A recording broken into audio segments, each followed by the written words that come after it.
दोघंही झोपडीच्या बाहेर पडले. आपल्या मागे त्याने झोपडीचं कवाड बंद करून घेतलं. विठ्ठलपंत रुक्मिणीबाईंचा हात धरून शांत निश्चल मनाने पावलं टाकत चालले होते. दवाने भिजलेल्या ओल्या मातीवर त्यांच्या पावलांचे ठसे उमटत होते. मागे वळून पाहताना विठ्ठलपंतांना ते ठसे दिसले. आता स्पष्टपणे दिसणारे आपल्या पावलांचे हे ठसे काही क्षणातच पुसले जातील. आपण केलेल्या त्या देहत्यागाची दखल इतिहास तरी घेईल का? विठ्ठलपंतांच्या मनात आलं.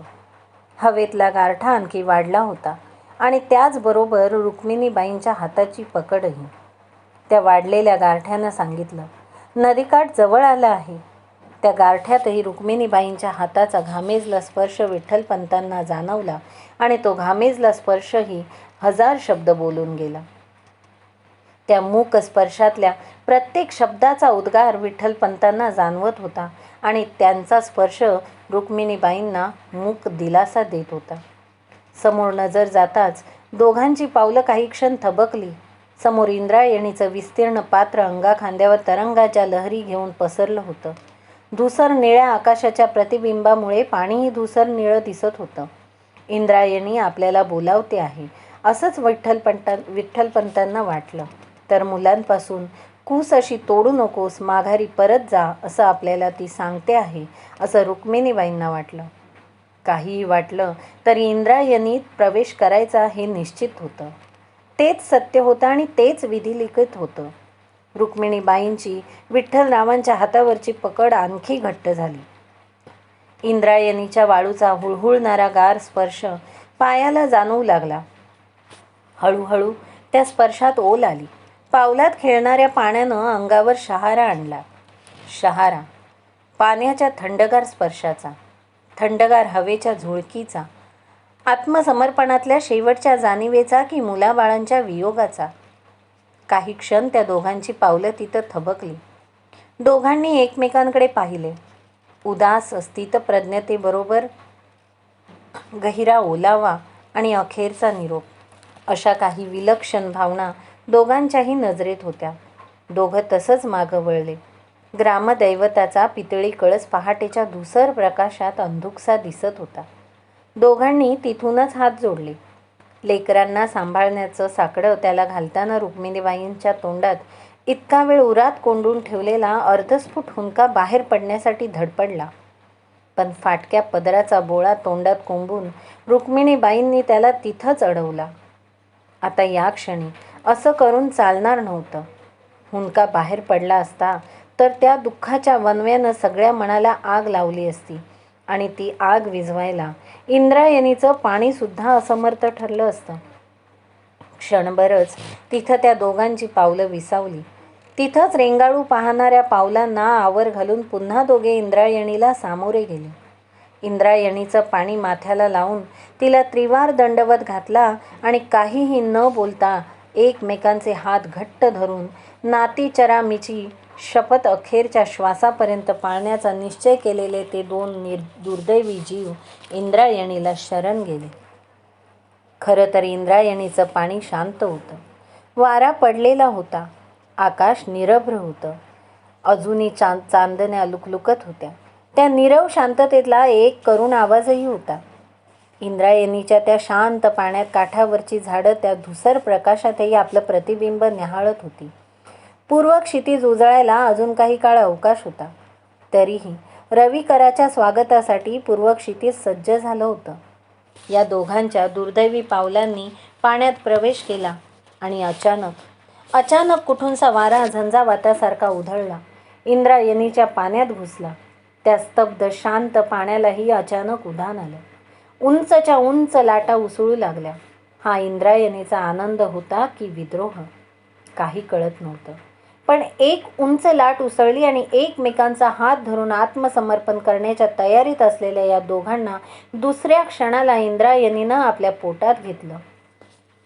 एकच क्षण अवघा आसमंत अवघे वातावरण इंद्रायणीचं पाणी उसळून निघालं आणि पुढच्या क्षणाला सारं काही शांत झालं, निस्तब्ध झालं.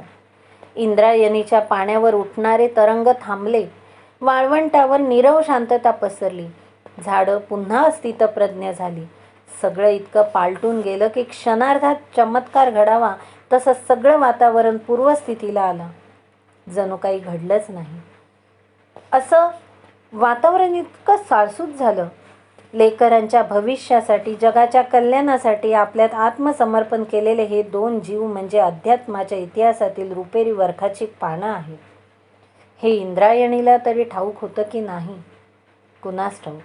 आणि ते तिला कधी कळणार होतं, या प्रश्नाचं उत्तर काळच देणार होता. झुंजूमुंजू झालं. सूर्याचा सोनेरी प्रकाश धुक्याचं वस्त्र लेवून उघड्या असलेल्या कवाडाच्या फटीतून आत आला आणि त्याच्या चावलीनं निवृत्ती जागा झाला. त्यानं ज्ञानेशाला उठवलं. दोघांनीही ऋग्वेदाच्या ऋचा पाठ करायच्या होत्या. कालच त्या बाबांनी शिकवल्या होत्या. झोपडी बाहेर जाता जाता दोघांनी आत नजर टाकली. सोपाना मुक्ताई गाढ निजले होते. आई बाबांचं अंथरूण रिकामं होतं. एक क्षण निवृत्तीचं काळीच चरकलं. आदल्या दिवशी ऐकलेला आई बाबांच्यातला संवाद त्याला आठवला आणि ज्ञानेशाचाही प्रश्नही. मनावर ओरखडा उमटवणारा तो प्रश्न झटकून टाकत निवृत्ती ज्ञानेशा पाठोपाठ बाहेर पडला. आता चांगलंच उजाडलं होतं. मुक्ता डोळे चोळत अंथरुणावर उठून बसली होती. डोळे चोळता चोळता तिनं इकडे तिकडे पाहिलं. आई दिसली नाही. तिने भोकाड पसरलं. आई, आई असा पुकारा केला. तिच्या रडण्याच्या आवाजानं सोपान जागा झाला. अंथरुणावर उठून बसला. त्यानंही डोळे चोळत इकडे तिकडे पाहिलं. आई दिसली नाही म्हटल्यावर तो उठून मुक्तीजवळ गेला. तिचे डोळे पुसून म्हणाला, मुक्ते, रडू नको ग. अगं आई पाण्याला गेली असेल. येईलच इतक्यात. तू रडू नकोस हं. तू आणखी निजणार आहेस का? मग ये. माझ्या मांडीवर डोकं ठेवून निज. आई आली म्हणजे तुला उठवीन. मग ती तुला पेज देईल. सोपाना तिची समजूत घालत होता, पण तिची समजूत पटत नव्हती. उठल्याबरोबर आईच्या कडेवर बसूनच तोंड धुण्याची तिला सवय होती. कितीतरी वेळ झाला तरी ती रडतच होती. तिची समजूत कशी घालावी हे सोपानाला समजेना आणि पाण्याला गेलेली आई किती वेळ झाला तरी येत नव्हती. तऱ्हेतऱ्हेच्या गोष्टी सांगून तऱ्हेतऱ्हेचे आवाज काढत सोपान मुक्तीची समजूत घालत होता. या लहानग्या जीवाला कुठं माहीत होतं की आता आपल्या या धाकट्या बहिणीची समजूत काढण्याचं काम करताना त्याला आई आणि बाबा या दोघांचीही भूमिका वटवावी लागणार आहे. मुक्तीला थोपटता थोपटता सोपाना आईबाबांची वाट बघत होता आणि दोघा मोठ्या भावांची सुद्धा. निदान निवृत्तीदादा, ज्ञानादादा लवकर आले तर ते मुक्ताईची समजूत नक्की घालतील. सोपाना मुक्ताईला थोपटत थोपटत कवाडाकडे नजर लावून बसला. त्याच्या नजरेत प्रतीक्षा होती आईबाबांची, निवृत्ती ज्ञानेशाची आणि आणखी कशाची, याचे उत्तर काळच देणार होता आणि म्हणून प्रतीक्षा होती काळाची सुद्धा. बराच वेळ होऊन गेला. ना आई आली ना बाबा. मुक्ती रडून रडून थकली आणि पुन्हा झोपली. सोपानानं तिचं डोकं अलगद आपल्या मांडीवरून उचलून खाली ठेवलं. पायापाशी असलेली वाकळ तिच्या अंगावर घातली आणि तो आईबाबांना शोधायला बाहेर पडला. घरातून बाहेर पडला तो थेट पाणवठ्यावर आला. तिथे शाला मावशी, गुंजाक्का कपडे धुत होत्या. बहिष्कार असल्यामुळे ब्राह्मण स्त्रियांच्या बरोबर पाणी भरण्याची त्याच्या आईला परवानगी नव्हती. म्हणूनच ती शाला मावशी, गुंजाक्का, गोदाक्का अशा इतर स्त्रियांच्या बरोबर पाणी भरत असे. सोपानानं आधी तिकडे धाव घेतली, पण तिथे आई दिसली नाही. त्याने गुंजाक्काला विचारलं, गुंजाक्का, आईला कुठं पाहिलंच का? तशी गुंजाक्का म्हणाली, नाही बाळ, कडूसं पडल्यापासून आम्ही इथंच आहोत. तुझ्या आईला काय बघितलेलं नाही. सोपान हिरमुसला. त्यानं एवढंसं तोंड केलं. ते बघून गोदाक्का म्हणाली, अरे लेकरा, ती गेली असेल बाभुळवनात काटक्या गोळा करायला. तर जाऊन बघून ये. तिचं बोलणं ऐकून सोपाना बाभुळवनाकडे पळतच सुटला. आई नक्की तिथं असणार याची त्याला खात्री होती, कारण शेण गोळा करून बाभुळवनात पडलेल्या काटक्या कुटक्या जमवून आई चूल पेटवायची हे त्याला माहीत होतं. म्हणूनच आई पाणवठ्यावर नाही म्हटल्यावर त्यानं बाभुळवनाकडे धाव घेतली.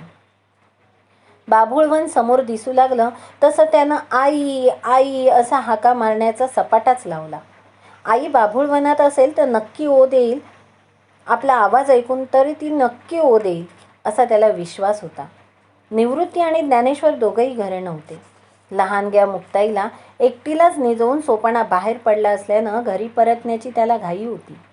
आई सापडली की तिला हाताला धरून लगोलग घरी न्यायचं असं मनाशी ठरवून सोपाणा आईचा शोध घेत होता. त्याला घरी परतायची घाई पण होती. म्हणूनच पायात पडलेल्या काट्याकुट्यांची पर्वा न करता सोपान बेभानपणे इकडे तिकडे धावत होता. धावताना आपल्या पायात बाभुळीचे काटे घुसले आहेत, त्यातून रक्त येत आहे याचं त्याला भानच नव्हतं. अख्खे बाभुळवन धुंडाळून झालं पण आई कुठंही नव्हती. कदाचित दुसऱ्या रस्त्याने घरी गेली असेल असं त्याच्या मनात आलं. तसा तो पुन्हा परत फिरला. आई घरी गेली असेल तर बरंच होईल. सोपानाच्या मनात विचार आले. तसाच रक्ताळलेल्या पायांनी तो माघारी फिरला. आपल्या पायात बाभळीचे असंख्य काटे घुसले आहेत आणि त्यातून रक्त ठिबकत आहे याकडे त्याचं लक्षच नव्हतं. त्याच्या पावलातून ठिबकणाऱ्या रक्ताचे काही ठिकाणी मातीवर थेंब उभे राहिले होते. पण तिकडे लक्ष नसलेला सोपाना तसाच धावत होता. धावतच तो घरी आला. त्याला वाटलं आई घरी आली असेल. अंगणातूनच आई आई आई अशा हाका मारत त्यानं झोपडीत धाव घेतली. इतका वेळ तळपायातून ठिबकणारं रक्त मातीत अदृश्य होत होतं. पण आता झोपडीजवळ आल्यावर त्या सारवलेल्या अंगणात त्याच्या रक्ताळलेल्या पायांचे ठसे जसेच्या तसे उमटले. सोपानाला त्याचंही भान नव्हतं. धावतच तो आत गेला तर अंथरुणावर उठून बसून मुक्ताई रडत होती आणि आईचा मात्र कुठंच पत्ता नव्हता. सोपानाला बघताच मुक्ताईनं आणखीनच भोकाड पसरलं आणि सोपान दादा, आपली आई कुठं गेली? मला खूप भूक लागली आहे, आईला बोलाव ना असं म्हणत मुक्ताईनं आकांत मांडला. काहीच न सुचून सोपाना थिजल्यासारखा जागच्या जागी उभा राहिला. आपल्या पायात काटे घुसले आहेत, त्यातून रक्त ठिबकतंय, आपली धाकटी बहीण मुक्ताई रडते आहे याची कशाचीच जाणीव त्याला नव्हती. निवृत्तीनाथ आणि ज्ञानेश्वर श्लोकांचे पठण संपवून घरी परत आले. आज दोघांनी मिळून कुंडलिनीचा अभ्यास केला होता. इडा पिंगला, सुषुम्ना नाडी, नाभी चक्र, तुर्यावस्था अशा अनेक योग प्रकारांची माहिती आज निवृत्तीनाथ ज्ञानेशाला सांगितली होती. त्यामुळे आज दोघांना घरी परतायला उशीर झाला होता. अंगणाशी आल्यावर अंगणात उमटलेले कुणाचे तरी रक्ताळलेल्या पावलांचे ठसे पाहिल्यावर दोघांचंही काळीज चरकलं. हे रक्ताळलेले पाय आणि आपल्या अंगणात? नक्कीच सोपानाला काहीतरी लागलं आहे किंवा छोट्या मुक्ताईनं काहीतरी कारभार केला असावा. दोघांनी झोपडीत धाव गेली. पाहतायत तर अंथरुणावर बसून मुक्ताई रडत होती आणि दिडमुख होऊन सोपाना तिच्याकडे बघत उभा होता. त्याच्याच पायातून रक्त ठिबकत होतं. निवृत्तीनं मुक्ताईकडे धाव घेतली तर ज्ञानेशानं सोपानाकडे. दादाला बघितल्यावर रडतच मुक्ताई त्याला बिलगली. निवृत्तीनं तिची समजूत काढली. ती रडायची थांबली तोवर ज्ञानेशानं सोपानाचा हात धरून त्याला खाली बसवलं. त्याचे दोन्ही पाय उचलून आपल्या मांडीवर ठेवले. सोपानाचे दोन्ही पाय रक्ताळलेले होते. बाभळीचे काटे घुसून तळव्यांची चाळण झाली होती. काही काटे खोलवर रुतून बसले होते आणि त्यातून रक्त ठिबकत होते. ते बघून ज्ञानेशानं विचारलं, सोपाना, काय रे हे? अरे किती लागलंय तुला? किती काटे घुसलेत पायात आणि तेही बाभळीचे? एवढे काटे पायात घुसून पाय रक्तबंबाळ होईपर्यंत तुला कळलं कसं नाही? आणि बाभुळवनात कशाला गेला होतास? किती रे लागलंय बाळा? सोपानाच्या पायाची अवस्था बघून ज्ञानेशाला गलबलून आलं. ज्ञानदेवांनी इकडे तिकडे पाहिलं. झोपडीच्या कोपऱ्यात बाबांचं खांद्यावर घ्यायचं वस्त्र पडलं होतं. ज्ञानदेवाने ते उचलून आणलं. तोवर मुक्ताईला शांत करून निवृत्तीही तिथं आला. सोपानाच्या पायाची अवस्था बघून निवृत्तीलाही गलबलून आलं. ज्ञानदेवानं त्या वस्त्रानं सोपानाच्या पायाचं रक्त पुसलं. काही चुकार काटे अजूनही पावलात रुतून बसले होते. हलक्या हाताने ते काढले. निवृत्ती उठून झोपडीच्या परसदारी गेला. बांधाजवळ उगवलेला दगडी पालक खुडून आणून त्यानं तो तळ हातावर चुरगळला. त्यातून निघालेल्या रसाचे थेंब त्याने सोपानाच्या पायावरच्या जखमेवर पाडले. ज्ञानदेवानं पुन्हा सोपानाला विचारलं, अरे सोपाना, इतके काटे पायात लागायला तू बाभुळवनात गेला होतास तरी कशाला? ज्ञानदेवाच्या या प्रश्नावर खाली मान घालून सोपाना हळूच म्हणाला, आई. आईला शोधण्यासाठी मी बाभूळवनात गेलो होतो. मुक्ती रडत होती. आई बाबा कुठेच दिसेनात. तुम्ही दोघंही नव्हतात. मी सांगून तिची समजूत पटेना, म्हणून मग आईला शोधायला मी बाहेर पडलो. आधी पानवट्यावर गेलो. आई तिथं नव्हती. गोदाक्का म्हणाली, बाभूळवनात गेली असेल, म्हणून मग तिथे गेलो. अरे, पण पायात इतके काटे घुसले, पाय रक्तबंबाळ झाले, तरी तुला भान नाही? निवृत्तीनं खोट्या खोट्या रागात विचारलं. नाही दादा, तसं नाही. पण मुक्ती रडत होती आणि आई समोर आल्याशिवाय ती थांबणारही नव्हती. एवढा एकच विचार माझ्या डोक्यात होता. सोपानानं पुन्हा स्पष्टीकरण दिलं. भले शाब्बास. पण म्हणून त्या विचारात पायात रुतलेल्या काट्यांची, झालेल्या जखमांची, ठिबकणाऱ्या रक्ताची तुला शुद्ध नसावी? धन्य आहे रे बाबा तुझी. असं म्हणत निवृत्तीने सोपानाच्या पाठीवर थोपटलं. हे बोलणं चालू असतानाच उठून चुलीजवळ जाऊन तिथला धांडोळा घेणारी मुक्ती आत्यानंदानं ओरडली, दादा, पाहिलंच का? आईनं पेच करून ठेवली आहे. भुकेनं कळवळलेल्या मुक्ताला पेच सापडल्याचा आनंद तिच्या स्वरातून, तिच्या चेहऱ्यावरून ओसंडून वाहत होता. तिघही चुलीकडे धावले. चुलीवर मातीच्या गाडग्यात पेच करून ठेवलेली होती. पेज अजूनही कोमटच होती. म्हणजे आई बाबा इथेच कुठेतरी गेले होते. मुलांनी अंदाज बांधला आणि चौघेजण आनंदानं पेज खायला बसले. विषय होता आई बाबा कुठं गेले असतील याचा. मुक्ता म्हणाली, मी सांगू? आई बाबा आजीकडे गेले असतील. तिथं जत्रा आहे ना, मग त्या जत्रेतून माझ्यासाठी खाऊ आणि खेळणी आणायला गेले असतील. तसं असेल तर मज्जाच आहे मग. पण मला नाही वाटत आई बाबा जत्रेला गेले असतील म्हणून. मला तर असं वाटतंय की बाबा परवा म्हणत होते ना, आपल्याला पाठशाळेत घालायचं आहे म्हणून. आई बाबा त्याचीच परवानगी आणायला गेले असतील. सोपानानं आपला तर्क लढवला. निवृत्ती, ज्ञानदेव काहीच बोलले नाही. ते बघून पुन्हा सोपान म्हणाला, दादा, तुम्ही दोघं काहीच का बोलत नाही? कुठं गेले असतील आपले आई बाबा? सोपानाचा प्रश्न ऐकूनही निवृत्ती काही बोलला नाही. पण ज्ञानदेव म्हणाला, हे बघ सोपाना, आपल्याला काही माहीत नसताना कोणताही तर्क करणं चुकीचं आहे. आपण आधी काही माहिती मिळते का ते पाहू. आता मी आणि निवृत्ती दादा त्यासाठी बाहेर जातो. तुम्ही दोघं घरात थांबा. आम्ही बाहेर जाऊ, 4 चौघांना विचारू, काही कळतंय का ते पाहू. तुम्ही दोघं घरात राहा, पण भांडू नका. आई बाबा कदाचित घरी आले तर विष्णूपंत काकांकडे येऊन निरोप द्या. आणि हो सोपाना, तुझ्या पायांना लागलं आहे. उड्या मारू नकोस, हुंदडू नकोस. पायाची पट्टी निघाली तर पुन्हा रक्त येईल. खरंच सोपाना, तू कसा रे इतका वेंदळा? आपल्या पायात काटे घुसलेत, त्यावर रक्त ठिबकतंय, याची तुला जाणीवच झाली नाही? आईला शोधताना इतकं कसं रे तुझं भान हरपलं? निवृत्तीनं विचारलं. त्याच्या स्वरात सोपानाबद्दलची माया भरून आली होती. तोच ज्ञानादादा म्हणाला, सोपाना, आता लहान आहेस म्हणून आईला शोधलंस, उत्कटतेनं शोधलंस, पण आई सापडली नाही. मात्र मोठा झाल्यावर याच उत्कटतेनं परमेश्वराला शोधलं असतं, तो तुला नक्की सापडेल बघ. असं म्हणत सोपानाच्या आणि मुक्तीच्या खांद्यावर थोपटून ज्ञानेश्वर निवृत्तीदादाचा हात पकडून बाहेर पडला.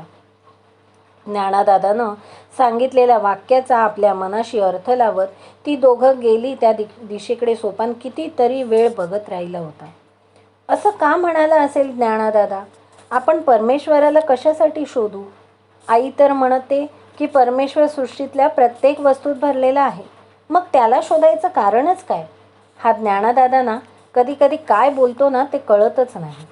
विचारात गडलेला सोपाना मुक्ताताईच्या हाकेनं भानावर आला. आपली आई जत्रेला गेली आहे आणि ती आपल्याला खाऊ आणि खेळणी आणणार आहे, याच विश्वात मुक्ताई अजूनही होती. आणि ती सोपानाला सांगत होती, सोपान दादा, आईनं पोपट आणला तर तो तुला, कारण आई तुला बोलका पोपट म्हणते, आणि मोर आणला तर मला, कारण मी नेहमी मोरासारखी थुई थुई नाचत असते, असं आई मला नेहमी म्हणते. म्हणून तुला पोपट आणि मला मोर. चालेल ना रे तुला? मुक्ती लढिवाळपणे विचारत होती. पण सोपानाचं लक्ष नव्हतं. त्याचं मन ज्ञानादादाच्या वाक्याभोवती घुटमळत होतं. असं का म्हणाला असेल ज्ञानादादा? काय असेल त्याच्या बोलण्याचा अर्थ? एरवी आपल्याला छान छान गोष्टी सांगणारा, छान छान उदाहरणं देऊन त्या गोष्टी पटवून देणारा ज्ञानदादा देवाच्या शोधाच्या संदर्भात असं का बोलला असेल? सोपानदादा काही उत्तर देत नाही, नुसताच विचार करत बसला आहे. ते बघून तिनं त्याचा नादच सोडला आणि ठिकरी घेऊन खेळायला सुरुवात केली.